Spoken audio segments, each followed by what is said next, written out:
Oh, poor Charles. You never give anyone a moment to breathe, do you? Because right now, we are sitting on the edge of something absolutely massive.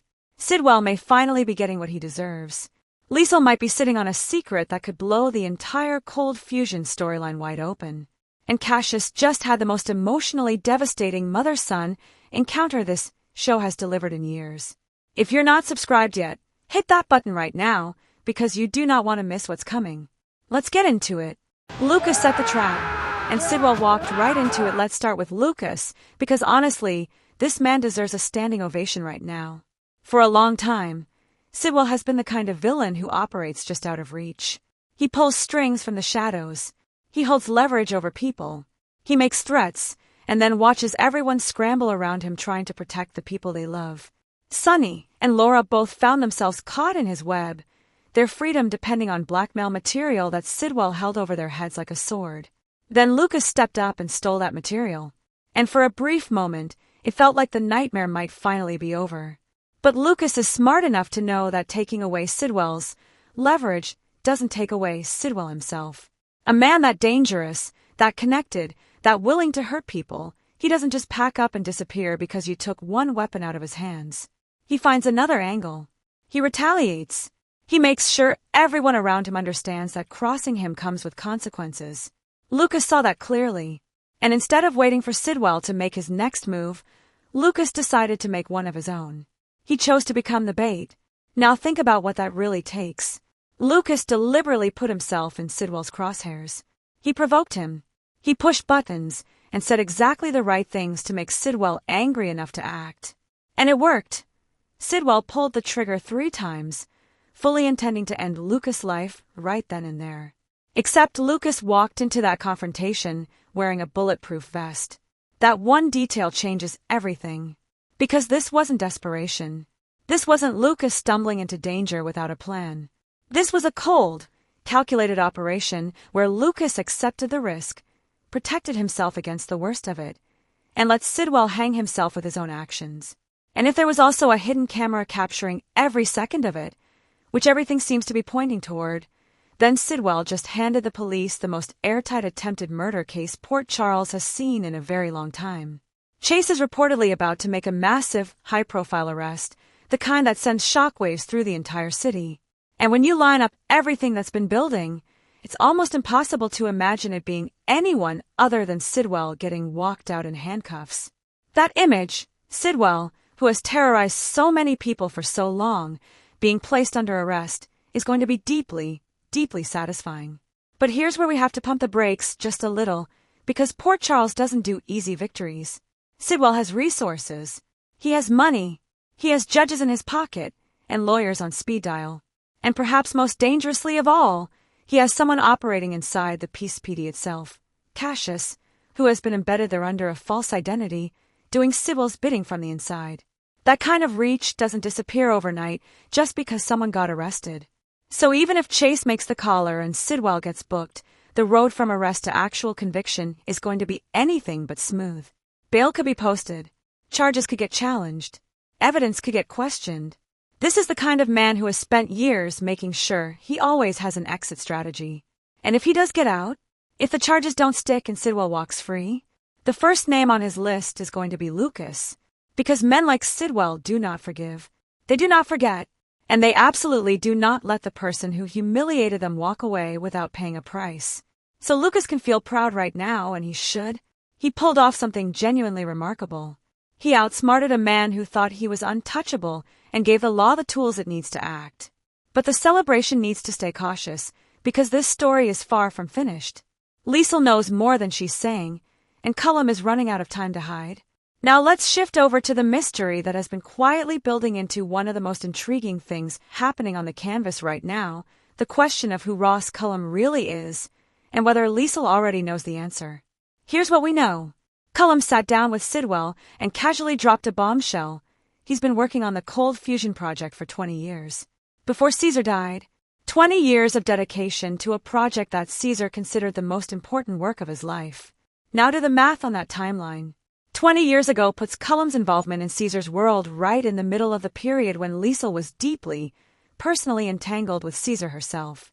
She wasn't a distant observer of his obsessions. She was there. She lived inside that world. She chased after Caesar with a combination of love and fury that only someone intimately connected to him could sustain.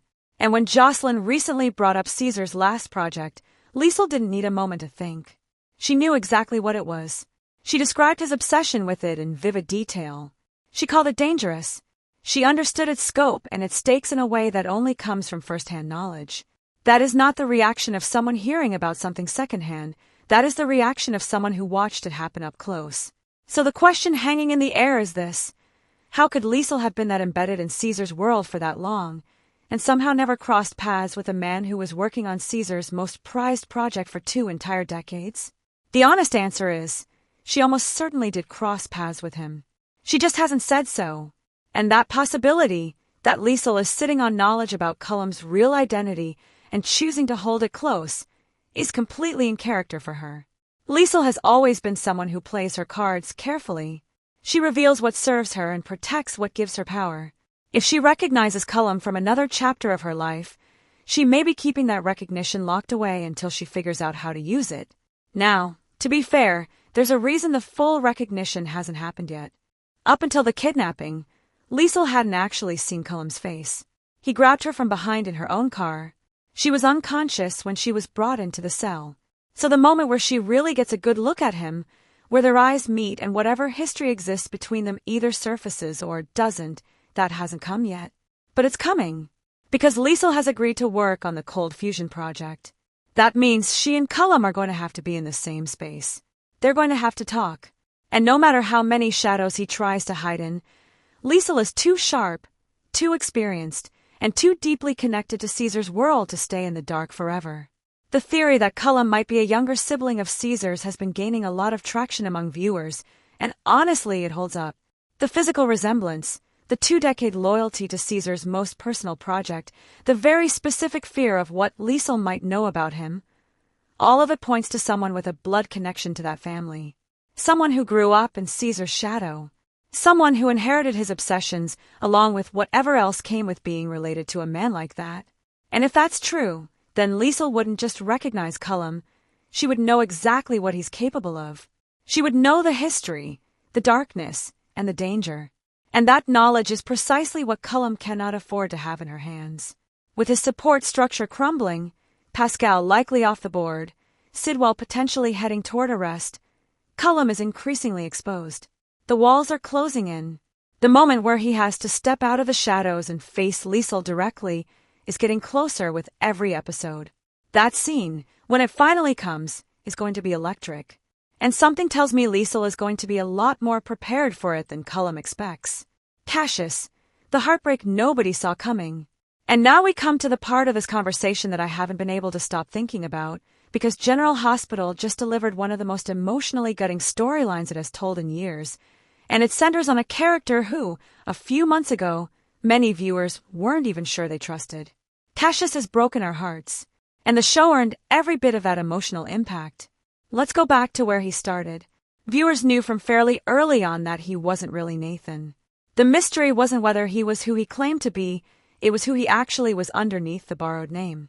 And when the truth started emerging, the tragedy of it was immediate and overwhelming.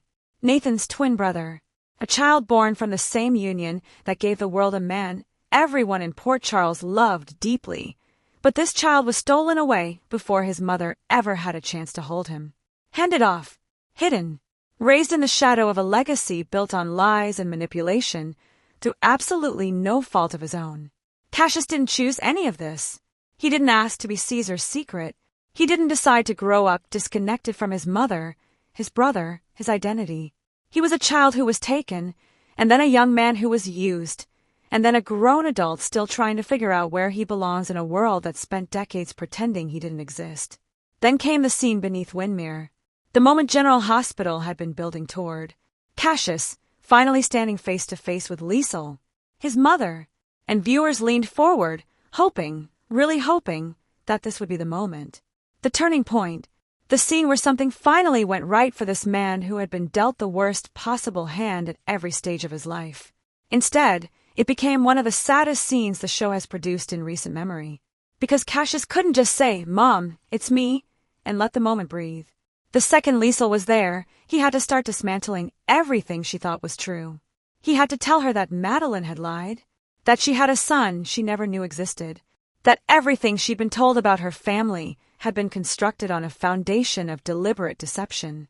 And then, the cruelest part, he had to confirm that Nathan was truly, permanently gone. Put yourself in that moment for a second. You have spent your entire life being a secret. You have carried the weight of other people's lies on your back since before you were old enough to understand any of it. And now you're finally standing in front of the one person in the world who should have been there from the very beginning.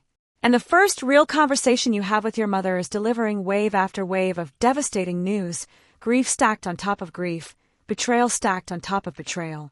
There was no joy in that room. There was no warmth. There was no embrace waiting at the end of all those hard truths. Just pain, landing over and over again on both of them. When Liesel slapped him, you understood it. She was drowning, and he was the only person in front of her. It wasn't right. It wasn't what Cassius deserved. But it was real, and it was human, and that's exactly why the scene worked as powerfully as it did. What makes Cassius' tragedy so specifically heartbreaking, and what separates it from standard soap opera drama, is that he doesn't have one family that failed him. He has two. On one side, he's a hidden secret, a reminder of things the Faison legacy would prefer stay buried. On the other side, he arrived as a stranger carrying terrible news, and the association between him and Nathan's death is going to be very hard for Liesel to separate in the short term.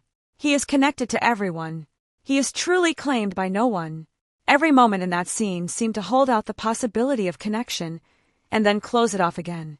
And by the end, Cassius was standing there more alone than he had been before any of it started. He found his mother. He found his family. And somehow, impossibly, it made everything worse. That is exceptional storytelling. The willingness to sit in that discomfort, to resist the easy emotional payoff, to let a character suffer in ways that feel genuinely earned, that is what great drama looks like. Cassius deserves better than everything he's been given. And something tells me the story isn't done yet. Because Liesel, for all her sharp edges, is someone capable of tremendous love. The road between her and Cassius is going to be rocky and painful and probably filled with more hard moments before anything resembling healing takes hold. But that healing, it's worth waiting for. So there you have it, friends.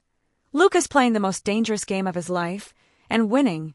Liesel sitting on secrets that could change everything, and Cassius carrying a heartbreak that nobody in Port Charles deserves more than he deserves relief from. Drop your thoughts in the comments right now. Who do you think Cullum really is? Will Sidwell's arrest actually stick? And do you think Liesel and Cassius can ever find their way to each other? Subscribe so you never miss an update. Give this video a like if you're loving where this show is going, and I will see you right back here in Port Charles. Stay dramatic, friends, always.